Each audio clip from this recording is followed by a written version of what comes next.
Why are we bothering to write an interpreter for JavaScript that just runs Python in the end anyway?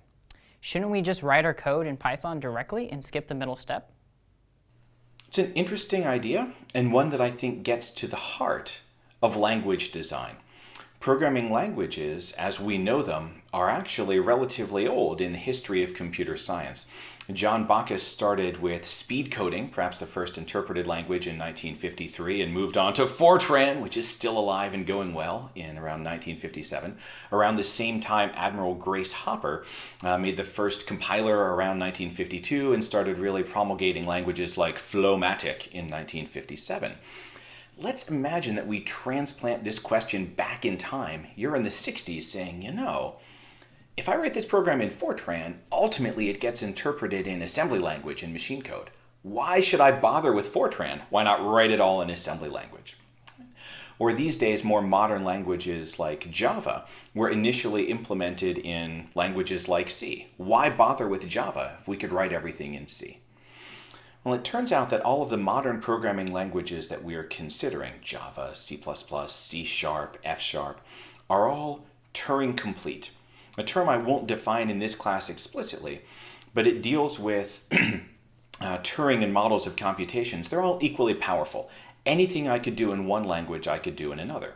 So now it's a matter of choice and expediency. Some languages make it easier to write some things or say some thoughts than others, and some make it easier to do it with fewer errors. And that's where I think the key motivations for modern languages really come from.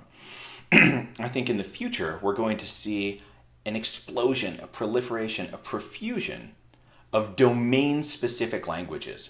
Languages that aren't trying to be C or Java, but are trying to solve a very particular problem and do it quite well. There are already a number of languages out there for dealing with mathematics, things like MATLAB or Maple or Mathematica. There are a number of ones out there for describing graphics. Game design actually has a history of using a number of domain-specific languages going all the way back to QuakeC from John Carmack. Even more modern at the time of this writing, modern games like Skyrim feature their own languages for describing events in quests. Papyrus, check it out, although they're based on relatively old programming language concepts. Another more modern example is there are a number of hardware definition languages, VHDL and Verilog. Whenever Intel, to some degree, decides to design a new chip, they use a hardware definition language rather than C or Java or Python to describe it.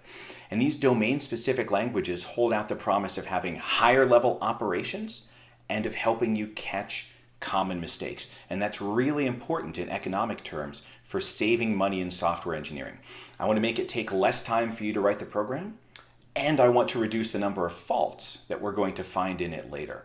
I think one of the advantages of more modern languages over something like C is that they feature higher order data types. In Python, if you want a list or a dictionary, it's easy to write it with just a little bit of syntax. In C, you'd need to have those data types prepared or do all of the allocation yourself. It just takes longer, and it's easier for errors to creep in.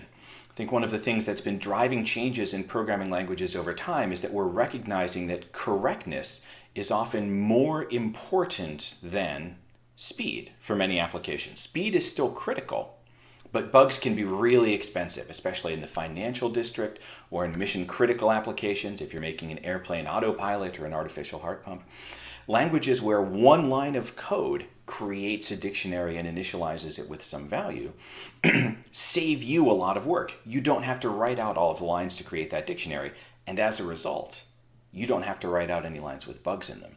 The fewer lines you can write, the more you can just declare your will and have the compiler fill it in, the happier I am.